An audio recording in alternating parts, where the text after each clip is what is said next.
Retro 2000. Retro Gang, let's get it. What's up, Retro Gang? What up, Retro Gang? What's happening? So we're coming with you with this new video. This dude, he don't never want to. This video is a little old. It trended on social media and Instagram about a year ago. So, because I just saw it and I wanted to do it. Still new to her. It's about this dude named Ronnie O'Neal. Crazy man. I'm gonna let her get into it. Yes, he killed his girlfriend and one of his children. And I just want to say, if a man tells you he does not want to be with you, let him go. If a man tells you he got a new love, let him go. If a tells you he want to kill you, either kill that nigga or put him out. Or this can happen to you. It was a horrific crime. An 8-year-old Riverview boy telling deputies that he saw his father shoot his mother. And that woman and a little girl are now dead. A loving mother shot and killed on Pike Lake Drive while trying to get away from her killer. Deputies found Barron dead outside a neighbor's house after making a frantic 911 call. Dispatchers could hear a man in the background yelling Allah Akbar, declaring that God is the greatest. In this exclusive video, you can hear investigators react to seeing an 8-year-old boy walk out of the home with horrible stab wounds, telling deputies his father shot his mother. Neighbors call the boy Little Ronnie. After rescuing Little Ronnie, investigators tell us they found a young girl stabbed to death inside the burning home. I don't wish that on anybody. I wouldn't even wish that on a dog. Deputies also tell us they found a man named Ronnie O'Neal III inside the home, smelling like gasoline. They had to use a taser to take him down. Right now, O'Neal is charged with taking 2 lives and trying to kill his young son, who shares his name. 19 years I've been at this job. I've seen human beings killed at the hands of others in every way imaginable. You name it, I've seen it. Shootings, stabbings, drownings, suffocatings, blown apart by cars in DUI manslaughter cases. Horrible things. This is the worst case I have ever seen as far as the facts go.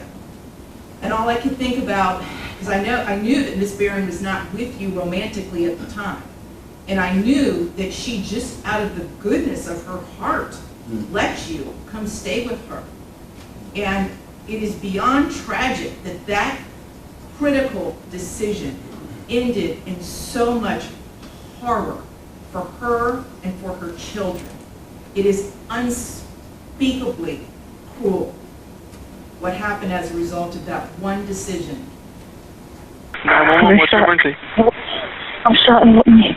I'm shot, help me, please. Jesus, help me, I'm shot. Okay, what's the address of the emergency, ma'am? What's the address of your emergency? I'm shot, help me, please. What's your address? What's your address, ma'am? Shot me, help me, please. He shot me. Where? Oh, no, what the? Oh, my God. I'm so sorry. I'm so sorry. I'm so sorry. Ma'am, hello? Ma'am. I'm so sorry.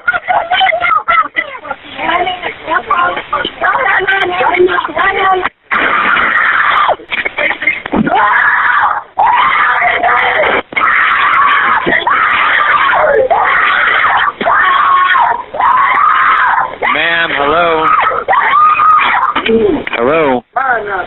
Run the fuck down so I kill your bitch ass, nigga. Nah.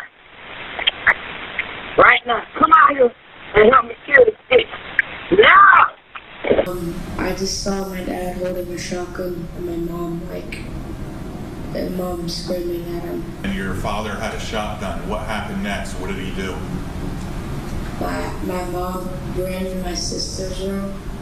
My mom ran in my sister's room into the closet.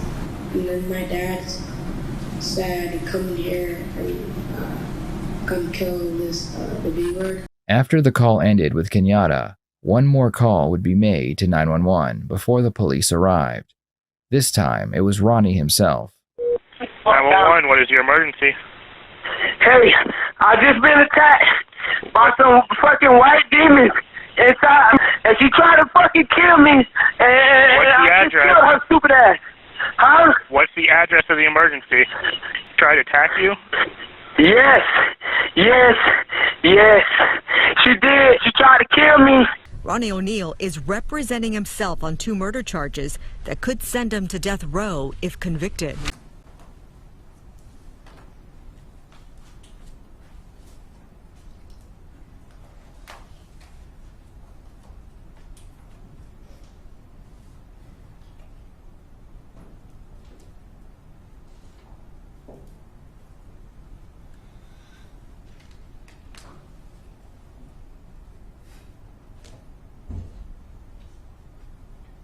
Evidence is going to show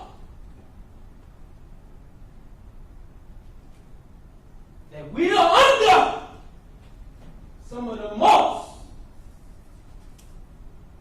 vicious,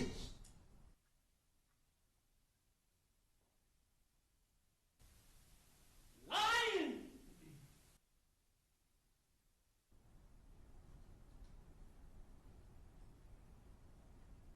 fabricating, fictitious government you ever seen.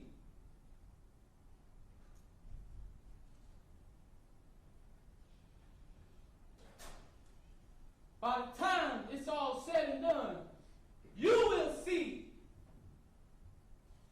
who is the mass murderers. And the evidence is going to show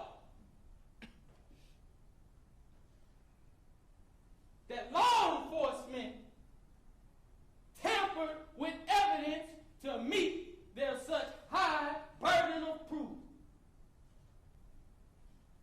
Since it was such evident already, but we still had to tamper with evidence. The evidence is going to show my son did not see me murder his mom. The evidence is going to show he did not see me shoot his mom. The evidence is going to show that your representatives and law enforcement, local law enforcement, wanted to make it seem like I'm some kind of menace to society, and I ran after killing Kenyatta Barron knowing that authority was on the way to kill my own children. I wonder why I would do something like that. Because you started a new family and you wanted out. My other child's mom, our newborn son. So you living in Kenyatta's house, yet you want to keep on your relationship with your new woman and new baby. And I'm standing here competent as can be, representing myself today.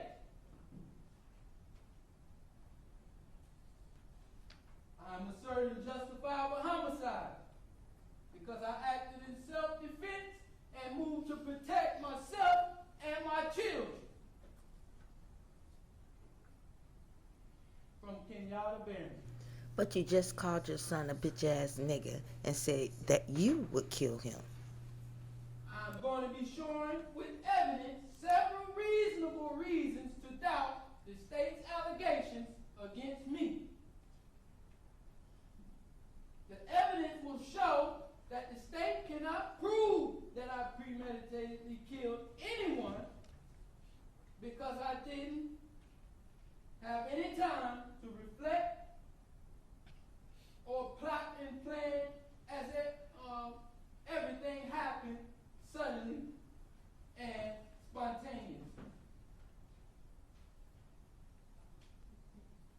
I responded out of pure instinct and heat of passion.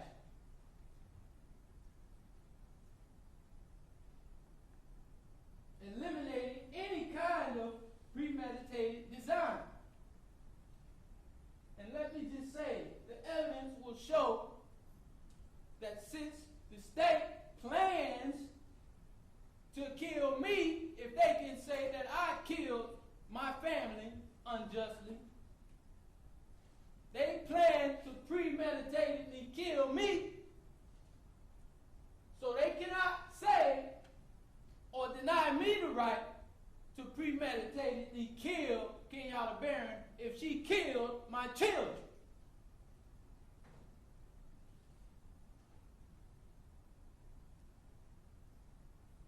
The evidence will show that Kenyatta Barron had several medications and drugs such as morphine in her system. The evidence will show she had a domestic history and was arrested for domestic violence that same year. The evidence will show that she threatened to kill me with a knife just a few weeks before the incident, and she was angry about my relationship with my other child's mom, and about the fact that we had to be cordial for our newborn son. Because like I said, I look alone, but I'm backed by a mighty God.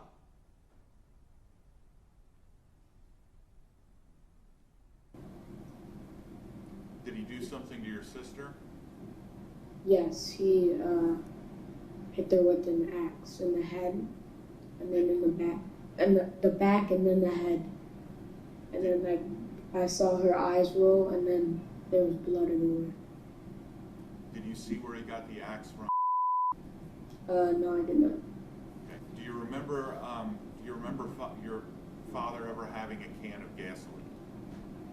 Yes, he like spread it everywhere, and then he got the match and then he dropped it on the ground, and then it like all the fire up here. And then he went in the garage. I followed him,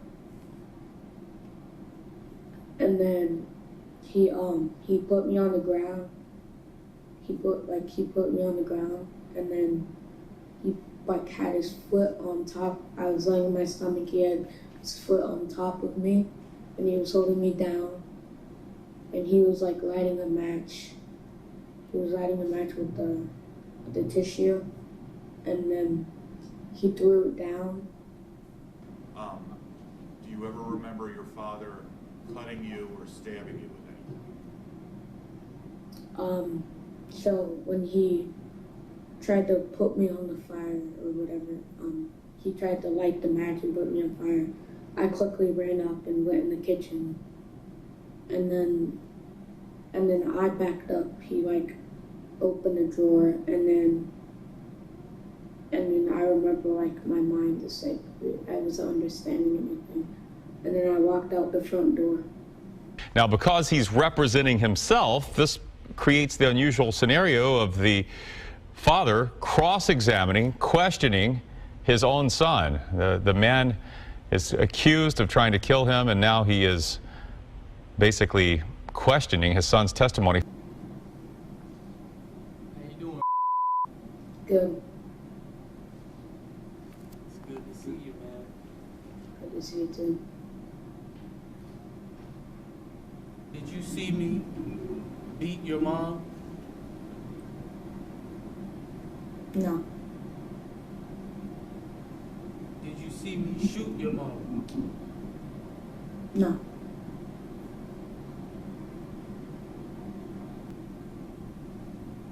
Do you know where your mom was shot at? And what part of the body she was shot in? Do you know anything about that? Did I hurt you that night of this incident? Yes. I did. And how did I hurt you? You stabbed me. So you did say that your sister was hurt after the shot, right? Yes. Right. Do you remember in the interview with Jennifer Miller,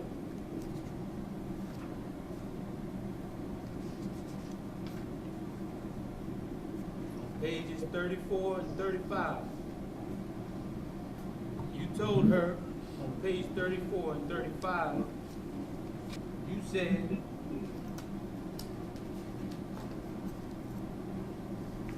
she said, was your sister hurt before or after the closet shooting? You said she was hurt before the closet shooting. Do you remember that? No. What do you remember happening after the shooting with your mom outside?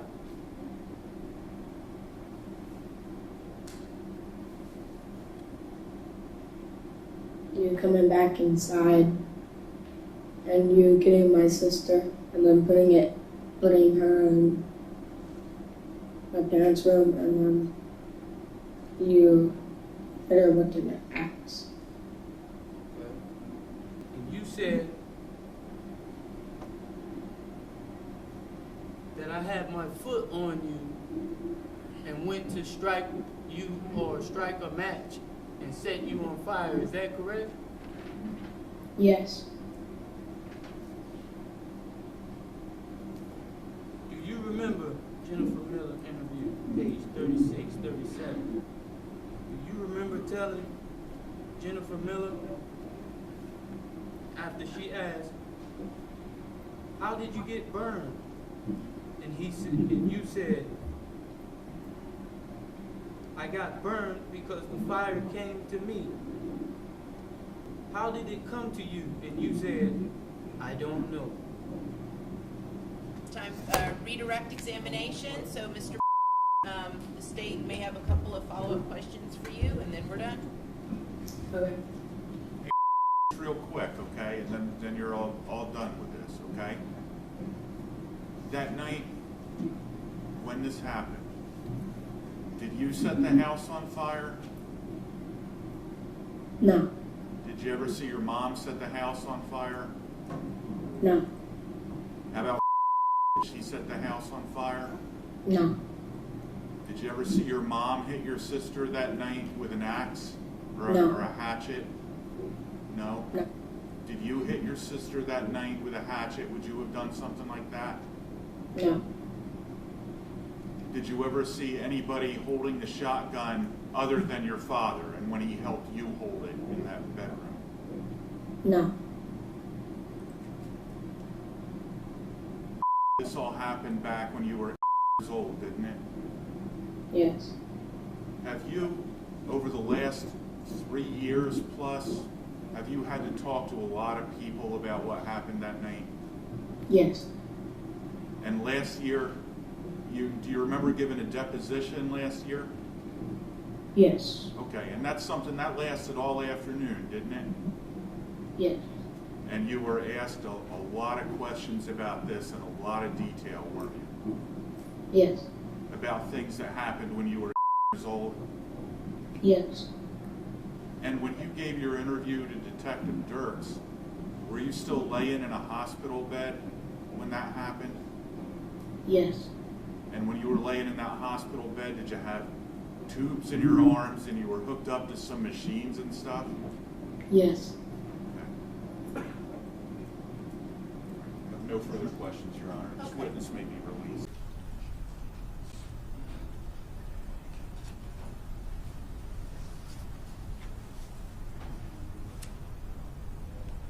Mr. O'Neal, you need to speak audibly so that the jury can hear what you're saying. Yes, ma'am, I haven't begun yet. I was talking to my father.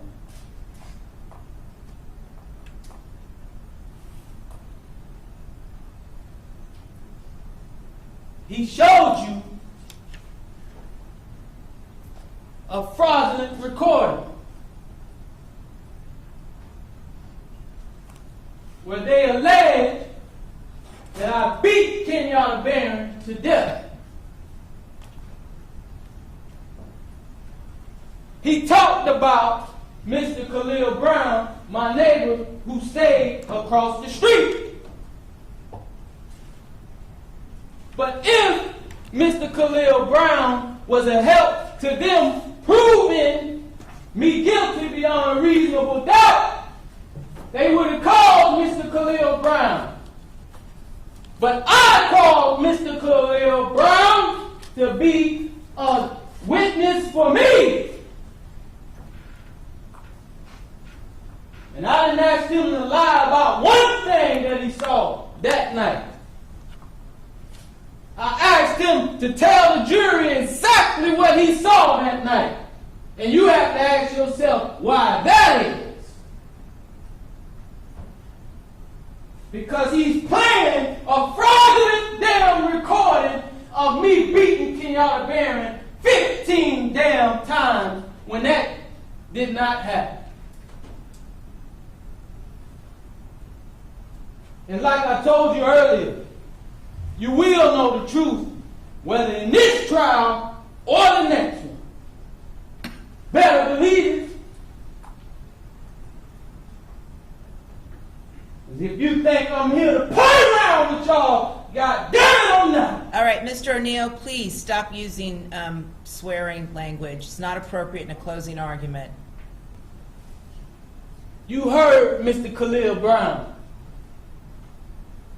You've been hearing me for 2 weeks now, telling you that they committed criminal acts against me with the 911 calls and that fraudulent video that they just showed y'all. Now, I'm going to prove it to you. You heard Khalil Brown. He said that he was actually sure that I only hit Kenyatta Barron 3 times. You heard. I called him to tell you that. I ain't running from nothing. They didn't call Khalil Brown to tell you that. I did. And you have to ask yourself why that is. Because I want you to know the actual facts.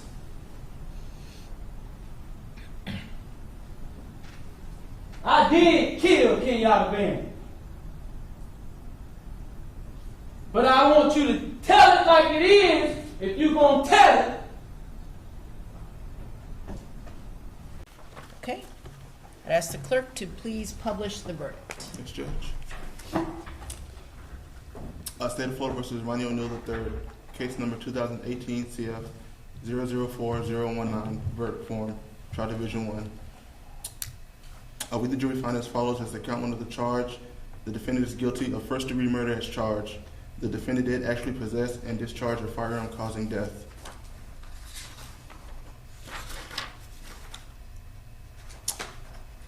We, the jury, find as follows as the count 2 of the charge. The defendant is guilty of first-degree murder, premeditated murder, and felony murder. The defendant carried, displayed, used, threatened to use, or attempted to use a weapon.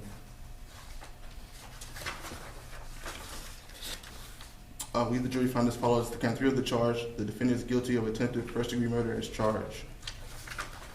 The defendant carried, displayed, used, threatened to use, or attempted to use a weapon. We, the jury, find as follows. The count 4 of the charge. The defendant is guilty of arson of a dwelling as charged. When the person from fire department, when he testified, and when he said that he retrieved the body of Ronnie O'Neal from the home, and all he could do was sob. It took every ounce I had not to start sobbing too. Because there is no way any person with any feeling could have witnessed or seen the photos of what occurred that night and not be haunted for the rest of your life. I know I will be. For the rest of my life, I'll be haunted by what I saw as far as the evidence and just the abject cruelty of it all. The abject cruelty.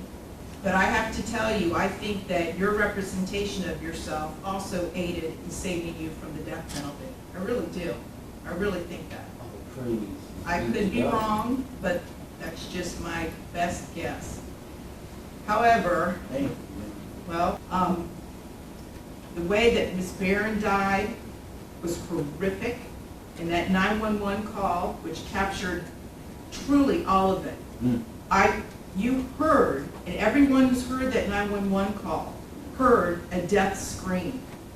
If anybody ever wants to know what it sounds like before a human being dies, knowing that their death is imminent, that's exactly what it is. That was a death scream. I'm going to look you in the eye and tell you, this is the worst case ever in my life, and I have seen some horrors, but this is it. And I'm going to mete out the punishment that I think this case deserves. On count 1, Mr. O'Neal, I will adjudicate you guilty, sentence you to life in prison with a minimum mandatory of life in prison without the possibility of parole. Count 2, I will adjudicate you guilty, and adjudicate you guilty on count 1 as well. Count 2, adjudicate you guilty, sentence you to life in prison without the possibility of parole, consecutive to count 1. On count 3, I'm going to sentence you on the attempted murder, adjudicate you guilty, sentence you to life in prison, running consecutive to counts 2 and consecutive to count 1. On count 4, on the arson, first-degree dwelling, I will adjudicate you guilty, sentence you to 30 years Florida State Prison to run consecutive to counts 1, 2, and 3. On count 5, aggravated child abuse, I'm going to adjudicate you guilty, sentence you to 30 years in the Florida State Prison to run consecutive to counts 1 through 4. On count 6, I'm going to adjudicate you guilty to aggravated child abuse, sentence you to 30 years in prison to run consecutive to counts 1 through 5. And on count 7, resisting arrest without violence, I will adjudicate you guilty, sentence you to time served. Credit for time served is 1,224 days. You have 30 days to appeal the judgment and sentence of the court. Thank you. We're concluded. I am not sorry for something I didn't do, and I am not sorry for the things I did do. So that's a wrap, Retro Gang. If you are with a partner that threatens you, that threatens your life, that threatens your livelihood, financially and physically, get out while you can. God bless.